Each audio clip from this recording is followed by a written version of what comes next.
નમસ્કાર વિદ્યાર્થી મિત્રો, આજે આપણે ધોરણ 12 સંસ્કૃતમાં સાહિત્ય પ્રકારમાં આપણે શિશુપાલ વધ વિશે આપણે સંક્ષિપ્તમાં પરિચય જોઈશું.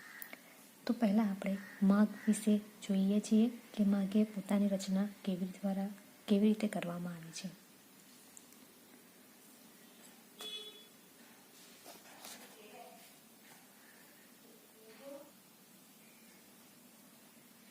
શિશુપાલ વધના રચયિતા કવિકર માઘ ભારવીના અનુગામી છે.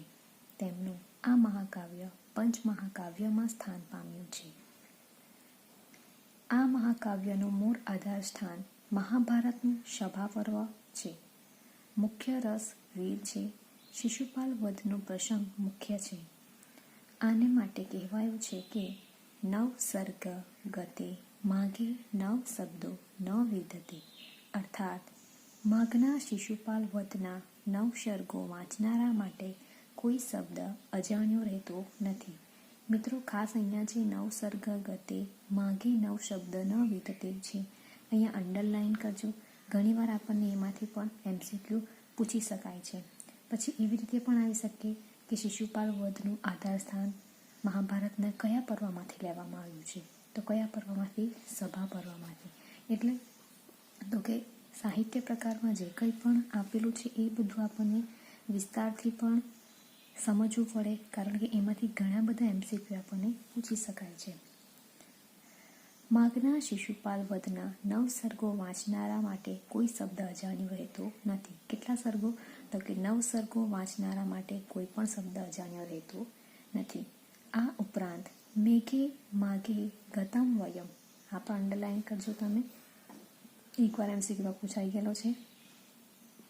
મેઘે બ્લેન્ક ગતમ વયમ, તો જવાબમાં આવે માઘે.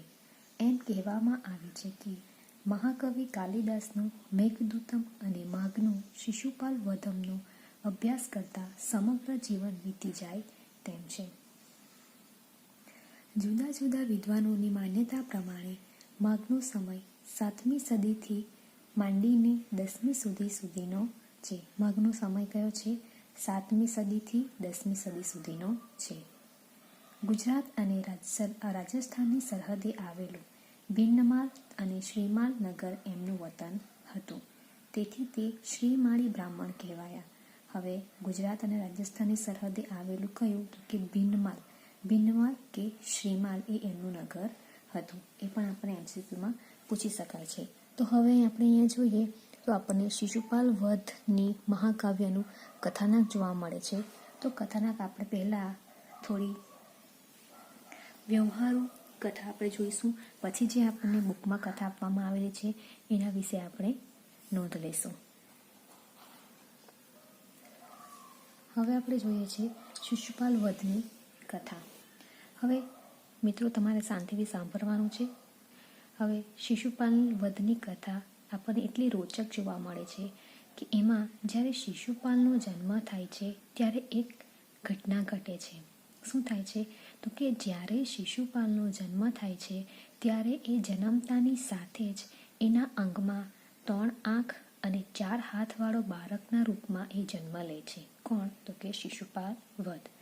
ત્યારે એની માતા પિતાને થોડી ચિંતા થઈ જાય છે કે હવે આપણે એને બહાર કયા કારણસર આપણે એને લઈ જઈશું.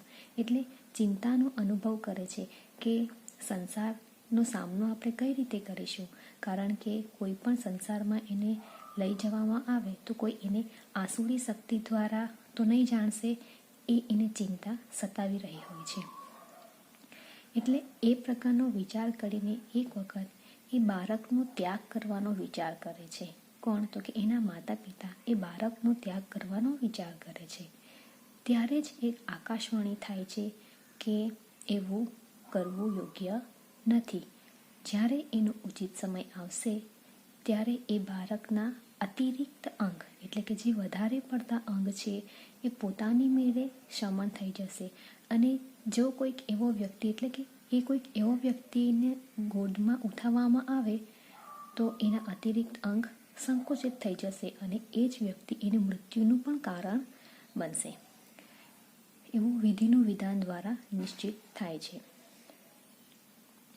હવે એની જે માતા છે, શિશુપાલની માતા, એ આકાશવાણીને સાંભળીને ચિંતા દૂર થાય છે, પણ એક બાજુ એને ચિંતા એ સતાવે છે કે એ જ વ્યક્તિ એની મૃત્યુનું કારણ પણ બનશે. એટલે એક બાજુ એ ટેન્શનમાં આવી જાય છે.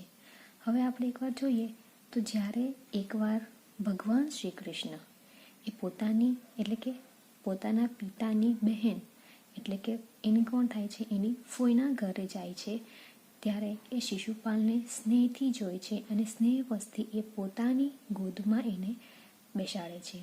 ત્યારે શિશુપાલના જે અતિરિક્ત અંગ હોય છે, અર્થાત એટલે કે જે એની 3 આંખો અને જે 4 હાથ હોય છે, એ જમીન પર ઢળી પડે છે. હાથ જમીન પર ઢળી પડે છે અને આંખ એ એના લલાટ પર ગાયબ થઈ જાય છે. તે સમયે એની માતા પિતાની આકાશવાણીનું સ્મરણ થાય છે કે કોઈક વિધિના વિધાન દ્વારા નિશ્ચિત થયેલું હતું કે જે આ બાળક કોઈ એવા વ્યક્તિની ગોદમાં આવશે ત્યારે એના અતિરિક્ત અંગ ગાયબ થઈ જશે, એટલે એ વ્યક્તિ જ એની મૃત્યુનું પણ કારણ બનશે. એટલે એ સાંભળીને એની માતા વ્યથિત થઈ જાય છે અને ભગવાન શ્રી કૃષ્ણને એની જે ફોઈ છે એ એને વચન આપે છે, વચન લેવા માટે તૈયાર થાય છે કે શિશુપાલનું વધ તારે કરવું નહીં. પરંતુ શિશુપાલનું વધ તો વિધિના વિધાન દ્વારા નિશ્ચિત થઈ ગયેલું હતું. આથી એવું કરવા માટે પ્રભુ એને ના પણ પાડી શકતો નથી, પરંતુ એ એની ફોઈને શું કહે છે કે તમે દુઃખી થશો નહીં. કૃષ્ણ ભગવાન એને વચન તો આપી દે છે, પણ શું વચન આપે છે કે શિશુપાલની 100 ગલતી માફ કરવામાં આવશે. કેટલી ગલતી? તો કે શિશુપાલની 100 ગલતી માફ કરવામાં આવશે, પરંતુ જ્યારે એ 101મી ભૂલ કરશે ત્યારે એને હું અવશ્ય દંડિત કરીશ. એટલે શિશુપાલની માતાને કૃષ્ણ આ વચન આપે છે અને શિશુપાલનું વધ કરવા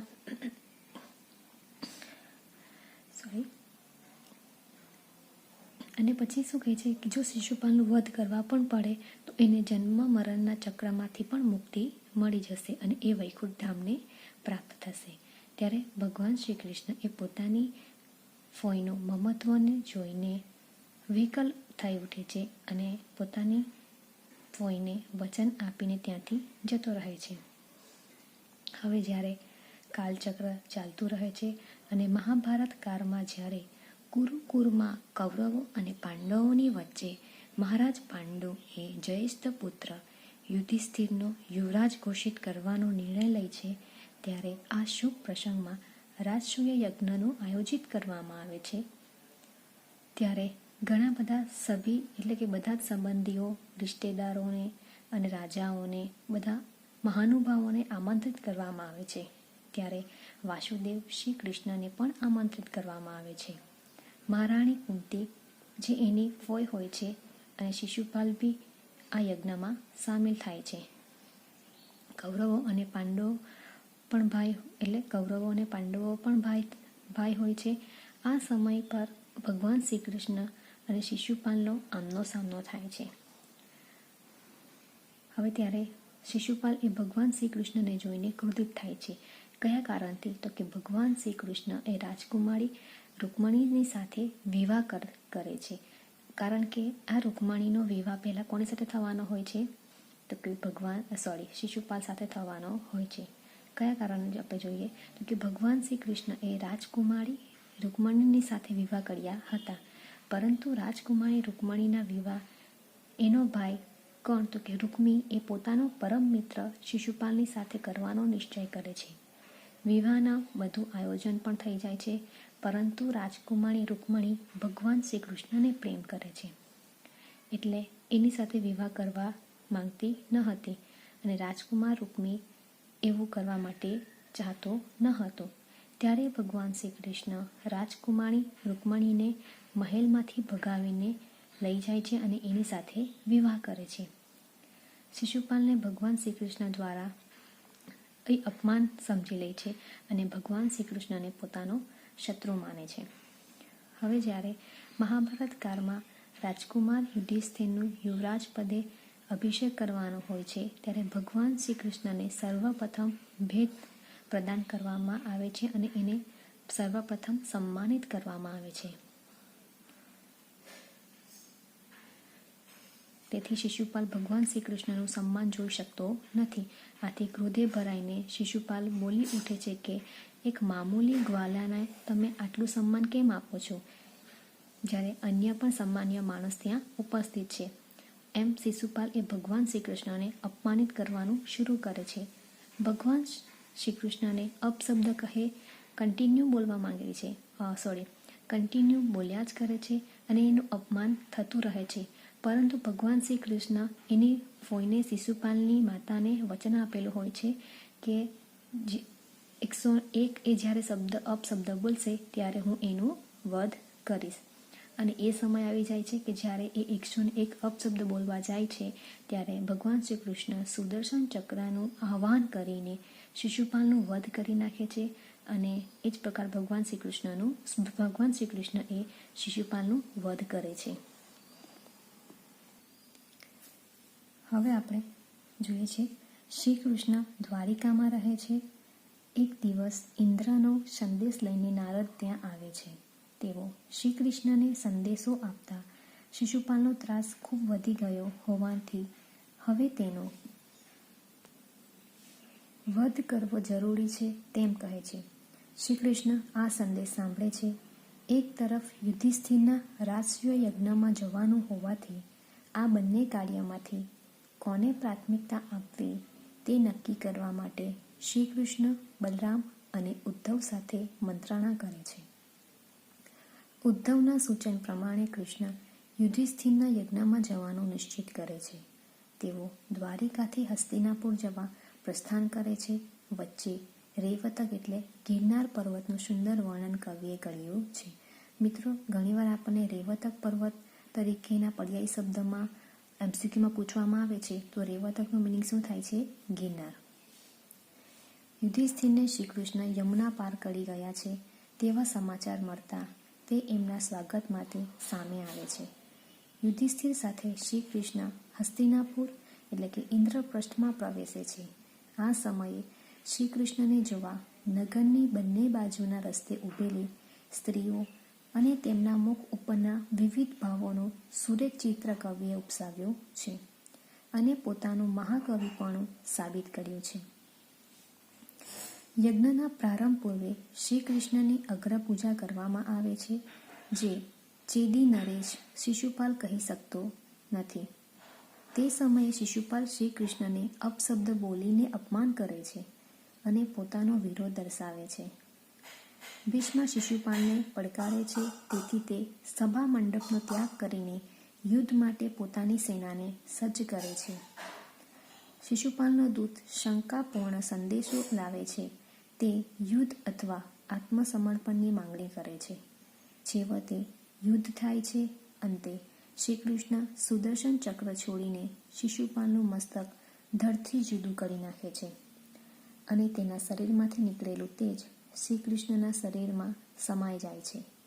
શિશુપાલના વધથી હર્ષ પામેલા દેવો પુષ્પવૃષ્ટિ કરે છે અને મહાકાવ્ય પૂર્ણ થાય છે. મહાકાવ્યના લક્ષણો રૂપે અહીં ઋતુવર્ણન, જળક્રીડા, સંધ્યા, ચંદ્રોદય, પ્રભાત વગેરે વર્ણનો મહાકવિ માઘે પોતાની વિલક્ષણ પ્રતિભાથી આલેખ્યા છે. મિત્રો, ખાસ યાદ રાખવાનું કે એમાં કયા લક્ષણો છે, કઈ વિલક્ષણ પ્રતિભાથી આલેખ્યા છે, કોઈ પણ એકમાંથી પૂછી શકાય, જેથી આ સુંદર વર્ણનો વર્ણનશૈલીના આદર્શ બની રહ્યા છે. માઘ કાવ્ય કવિની સાથે શાસ્ત્ર કવિ પણ છે. ખાસ યાદ રાખજો, શાસ્ત્ર કવિ તરીકે કોને ઓળખવામાં આવે છે? કવિ માઘને. તે કારણે મહાકાવ્યમાં તેમનું યથોચિત શાસ્ત્ર જ્ઞાન પ્રગટ થાય છે. માઘ માટે જાણે યુદ્ધ અને મહાકાવ્ય રચના બંને કાર્યો સમાન જ છે. બંને ક્ષેત્રમાં તેમની પ્રતિભા સમાન રીતે વહે છે. મહાભારતની સાદી અને સરળ કથાને કવિકર માઘે શિશુપાલ વધમાં પોતાની લલિત કલ્પના અને વ્યાકરણ, છંદ, આયુર્વેદ, અલંકાર, રાજનીતિ વગેરે શાસ્ત્રોનું જ્ઞાન વડે વિસ્તારપૂર્વક નિરૂપી છે. તેમણે સ્વાભાવિકતાનો ત્યાગ કર્યો નથી, એ તેમની મહાન સિદ્ધિ છે. ભારતીય સાહિત્યિક પરંપરાએ માઘની આ કૃતિને હૃદયપૂર્વક નવાજી છે અને તેમનામાં કાલિદાસની ઉપમા, ભારવીનું અર્થગૌરવ અને દંડીનું પદ લાલિત્ય એમ ત્રણેય ગુણોના દર્શન કર્યા છે.